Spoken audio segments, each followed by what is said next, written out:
नमस्कार। आज के इस विस्तृत विश्लेषण में हम एक ऐसी कहानी पर बात करने वाले हैं ना, जो पहली बार सुनने में बिल्कुल नामुमकिन सी लगती है। मतलब एकदम रंग से राजा वाली कहानी, जिसने हमारे और आपके पूरे भारत के स्नैक मार्केट को हमेशा के लिए बदल कर रख दिया। हम बात कर रहे हैं बालाजी वेफर्स की। इस पूरी चर्चा के दौरान हम उन दिलचस्प तथ्यों और डेटा को समझेंगे जो ये साबित करते हैं कि कैसे एक बिल्कुल साधारण सा विचार एक इतने विशाल साम्राज्य में बदल सकता है। तो चलिए बिना किसी देरी के इस कहानी की शुरुआत करते हैं। 60 अरब रुपए। जी हाँ, आपने बिल्कुल सही सुना, 60,000 करोड़ रुपीज। ये बालाजी वेफर्स का आज का सालाना रेवेन्यू है। ये कोई छोटी मोटी रकम नहीं है। आज ये कंपनी पेप्सिको और लेस जैसे एफएमसीजी दिग्गजों के सामने पूरे रुतबे के साथ सीना तानकर खड़ी है। लेकिन, और ये सबसे दिलचस्प बात है, इस विशाल कॉर्पोरेट साम्राज्य की नींव ना किसी शानदार एसी वाले कॉर्पोरेट बोर्डरूम में नहीं रखी गई थी। अब जरा इस कॉन्ट्रास्ट को देखिए। एक तरफ आज का ये 60 अरब रुपए का विशाल कॉर्पोरेट एम्पायर है, और दूसरी तरफ 1970 के दशक का गुजरात का एक बहुत ही छोटा सा गांव धुंडोरा जी। वहां सिर्फ 1500 लोग रहते थे, बिजली तक नहीं थी, और बच्चे 5 पैसे में बर्फ का गोला खरीदा करते थे। जरा सोचिए, उस भयानक सूखे की मार झेल रहे गांव का एक 15 साल का लड़का, जिसके पास अपनी एक साइकिल तक नहीं थी, वो इस आधुनिक स्नैक कंपनी का मालिक कैसे बन गया। बस यही वो अविश्वसनीय सफर है जिसे हमें समझना है। तो चलिए पहले चरण की बात करते हैं, सूखे से लेकर सिनेमा तक का सफर। ये एक क्रोनोलॉजिकल जर्नी है, जहां सबसे पहले तो बात सिर्फ अपना अस्तित्व बचाए रखने की थी। आप देखिए, चंदूभाई विरानी और उनके भाइयों के शुरुआती दिन बिल्कुल भी आसान नहीं थे। 70 के दशक में गांव में लगातार सूखा पड़ रहा था, फसलें बर्बाद हो रही थी। मजबूरन उनके पिता को अपनी जमीन बेचनी पड़ी और उन्होंने बेटों को 20,000 रुपए देकर शहर भेज दिया। राजकोट आकर उन्होंने खाद का बिजनेस शुरू किया, लेकिन किस्मत देखिए, वहां किसी ने उन्हें नकली माल थमाकर धोखा दे दिया। अब 10वीं फेल चंदूभाई के पास कोई खास विकल्प तो बचा नहीं था, तो बस अपना पेट पालने के लिए उन्हें एस्ट्रॉन सिनेमा की कैंटीन में महज 90 रुपए महीने पर खाना परोसने की नौकरी करनी पड़ी। और पता है, यहीं से उन्हें अपनी जिंदगी का पहला सबसे अहम मंत्र मिला, कर्म ही पूजा है, काम एक पवित्र कर्तव्य है। चंदूभाई ने अपनी इस छोटी सी कैंटीन की नौकरी को बिल्कुल बिना किसी अहंकार के पूरी लगन के साथ किया। उन्होंने कभी ये नहीं सोचा कि कोई काम छोटा या बड़ा होता है। उनका ये समर्पण सच में बेमिसाल था। कैंटीन के काम के अलावा भी वो बहुत कुछ करते थे, जैसे फिल्मों के पोस्टर चिपकाना, दरवाजे पर टिकट चेक करना, लोगों को उनकी सीट तक ले जाना, और तो और देर रात सिनेमा हॉल की फटी हुई सीटों की मरम्मत भी करना। और मजे की बात यह है कि ये सब काम वो बिना किसी एक्स्ट्रा पैसे के करते थे, सिर्फ एक प्लेट छोराफारी और चटनी के लिए। और इसी अपार मेहनत का नतीजा था कि एक दिन सिनेमा के मालिक ने खुश होकर उन्हें पूरी कैंटीन का कॉन्ट्रैक्ट ही दे दिया। अब आते हैं दूसरे अध्याय पर, आलू वेफर का अवसर। ये वो समय था जब सिनेमा हॉल के अंदर एक बहुत बड़ी लॉजिस्टिक समस्या खड़ी हो गई थी, लेकिन विरानी बंधुओं ने उसे एक सुनहरे अवसर में कैसे बदला, आइए देखते हैं। अब इस 5 मिनट के समय को समझना बहुत जरूरी है। बात है 1976 की, जब कभी कभी जैसी ब्लॉकबस्टर फिल्में लगी थी। उस वक्त इंटरवल सिर्फ 5 मिनट का होता था, और इसी 5 मिनट में पूरी की पूरी भीड़ कैंटीन पर टूट पड़ती थी। और सबसे ज्यादा डिमांड किस चीज की होती थी? आलू के वेफर्स यानी चिप्स की। क्यों? क्योंकि ये जल्दी खराब नहीं होते थे। इसी 5 मिनट के भारी दबाव ने उन्हें कुछ नया सोचने पर मजबूर कर दिया। लेकिन यहाँ एक बहुत बड़ी समस्या आ खड़ी हुई। बाहरी सप्लायर्स। उन्होंने एक के बाद एक 3 अलग अलग सप्लायर्स बदले। पहला सप्लायर हमेशा लेट डिलीवरी करता था, दूसरे पर तो बिल्कुल भरोसा ही नहीं किया जा सकता था, और तीसरा सप्लायर जो माल देता, उसकी क्वालिटी बहुत ही खराब होती थी। बाहरी सप्लायर्स पर यह निर्भरता ना एक बहुत बड़ा सिरदर्द बन गई थी। इंटरवल में बढ़ती मांग को पूरा करना लगभग असंभव होता जा रहा था। और बस यहीं से निकलता है इस कहानी का दूसरा अहम मंत्र, चिंता करने के बजाय समाधान खोजें। देखिए, जब भी कोई समस्या आती है ना, तो प्रकृति हमेशा एक दूसरा दरवाजा खोल देती है। भाइयों ने तय किया कि बहुत हो गया, अब इन सप्लायर्स के भरोसे नहीं बैठना है। फैसला ये हुआ कि अब से वे खुद आलू के वेफर्स बनाएंगे।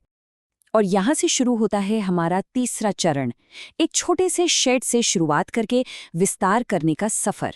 ये हिस्सा पूरी तरह से जमीनी हकीकत, मेहनत और बिना किसी डर के इनोवेशन करने के बारे में है। यहाँ हमें उनका तीसरा मंत्र देखने को मिलता है, अवसरों को लपको। चंदू भाई का बहुत ही दिलचस्प मानना है। वो कहते हैं कि जो लोग बहुत ज्यादा पढ़े लिखे होते हैं ना, जैसे एमबीए वगैरह, वे अक्सर रिस्क और डेटा का विश्लेषण करने में ही अटके रह जाते हैं। वे इतना सोचते हैं कि काम शुरू ही नहीं कर पाते। इसके उलट जो काम करने वाले यानी डूअर्स होते हैं, वे बस एक बेसिक मॉडल को समझते हैं और सीधा मैदान में कूद पड़ते हैं। और उन्होंने बिल्कुल यही किया। महज 10,000 रुपये की शुरुआती लागत से घर के पीछे एक छोटा सा शेड बनाया गया। अब देखिए, आलू छीलने की मशीन बाजार में 10,000 रुपये की मिल रही थी, तो उन्होंने अपना दिमाग लगाया और जुगाड़ करके वैसी ही कस्टम मशीन सिर्फ 5,000 रुपये में खुद बनवा ली। शुरुआत में नुकसान भी बहुत हुआ। रात रात भर जाग कर उन्होंने खुद चिप्स तले और फिर धीरे धीरे अपनी परफेक्ट रेसिपी तैयार कर ली। इसके बाद जो विस्तार हुआ ना, वो कमाल का था। 1982 में उस पीछे वाले शेड से शुरुआत हुई, फिर 1984 में बालाजी ब्रांड की स्थापना हुई। शुरुआत में साइकिल पर बोरियां लादकर चिप्स बेचे जाते थे, फिर मोटरसाइकिल आई और फिर रिक्शा का इस्तेमाल किया गया। डिमांड इतनी तेजी से बढ़ी कि 1989 आते आते उन्होंने 50 लाख रुपए का लोन लिया और राजकोट के औद्योगिक इलाके में पूरे गुजरात का सबसे बड़ा प्लांट लगा दिया। इस सफर का एक और बहुत ही मजेदार किस्सा है पार्ट टाइम इंजीनियर का। होता क्या था कि जब नए कारखाने की बड़ी मशीनें खराब होती थीं तो बाहर से इंजीनियर बुलाने पड़ते थे, और पता है, उनके रहने, खाने और होटल का बिल ही 50,000 रुपए तक आ जाता था। इस फालतू खर्च से बचने के लिए 10वीं पास चंदू भाई ने क्या किया, उन्होंने खुद ही उन जटिल मशीनों को समझना और रिपेयर करना सीख लिया। मतलब ये दिखाता है कि जब इंसान के सिर पर जिम्मेदारी आती है ना, तो वो सच में कुछ भी सीख सकता है। चलिए अब चौथे चरण की ओर बढ़ते हैं, अपने काम के प्रति अडिग निष्ठा। जैसे जैसे कंपनी बड़ी हुई, जाहिर है बड़ी बड़ी बहुराष्ट्रीय कंपनियों की नज़र इस पर पड़ने लगी। लेकिन एक चीज थी जिसने इस साम्राज्य को बिकने से बचा लिया, और वो चीज थी उनका चौथा जीवन मंत्र। अपने काम से इतना प्रेम करो जैसे मीरा ने कृष्ण से किया था। जी हाँ, इसी अडिग समर्पण के कारण जब बड़ी बड़ी कंपनियों ने बालाजी वेफर्स को मुंह मांगे दाम पर खरीदने का ऑफर दिया, तो उन्होंने साफ इनकार कर दिया। वो लोग अपने प्रोडक्ट और अपने काम से ना दिल से जुड़े हुए थे, उसे सिर्फ एक बिजनेस नहीं मानते थे। और इसके पीछे एक बहुत ही भावुक कारण भी था। एक ऐसा वक्त भी आया जब कंपनी को अपने ग्राहकों की 500 से भी ज्यादा चिट्ठियां मिली। उन चिट्ठियों में ग्राहकों ने विनती की थी कि प्लीज इस कंपनी को किसी विदेशी एमएनसी को मत बेचना। उन्हें डर था कि वो बड़ी कंपनियां कीमतें बढ़ा देंगी और उस असली देसी स्वाद को पूरी तरह बर्बाद कर देंगी, जिसे खाकर वो लोग बड़े हुए हैं। इस प्यार ने वीरानी भाइयों का हौसला और भी मजबूत कर दिया। अब बात करते हैं 5वें खंड की, सेल से ज्यादा सेवा पर जोर। ये वो ऑपरेशनल फिलॉसफी है जो आज 14 राज्यों और अंतर्राष्ट्रीय सीमाओं के पार 50 से अधिक स्नैक उत्पादों को इतनी सफलता से चला रही है। यहाँ उनका 5वां मंत्र बहुत काम का है। चंदू भाई कहते हैं कि उनकी डिक्शनरी में सेल यानी बेचना जैसा कोई शब्द है ही नहीं। उनके मुताबिक सेल्स का सीधा सा मतलब है किसी प्रोडक्ट को ग्राहक पर जबरदस्ती थोपना, जो वो कभी नहीं करना चाहते। इसके बजाय उनका पूरा जोर सर्विस यानी सेवा पर है। उनका मानना है कि आप इतनी बेहतरीन क्वालिटी दीजिए कि बाजार खुद ब खुद आपके प्रोडक्ट की मांग करे।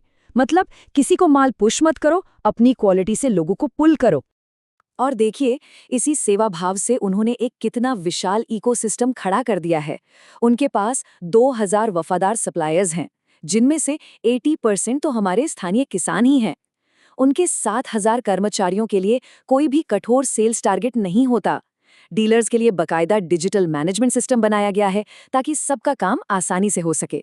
उनका सीधा सा फंडा है, अगर चैनल पार्टनर्स और टीम खुश रहेंगे ना, तो मुनाफा तो अपने आप झक मार कर पीछे आएगा। अब आते हैं आखिरी और छठे अध्याय पर, एक पारिवारिक किले का निर्माण।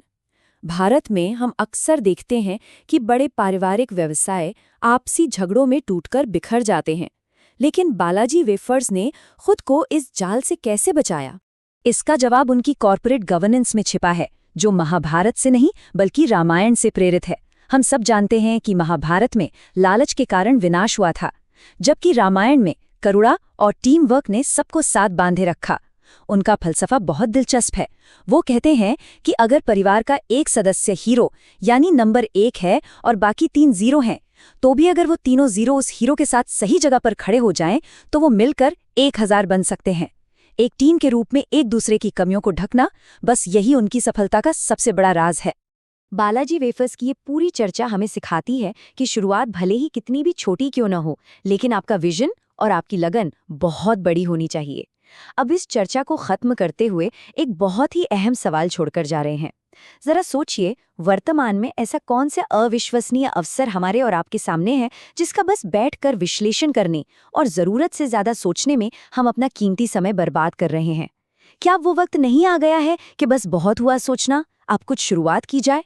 इस विस्तृत विश्लेषण में हमारे साथ जुड़े रहने के लिए आपका बहुत बहुत धन्यवाद।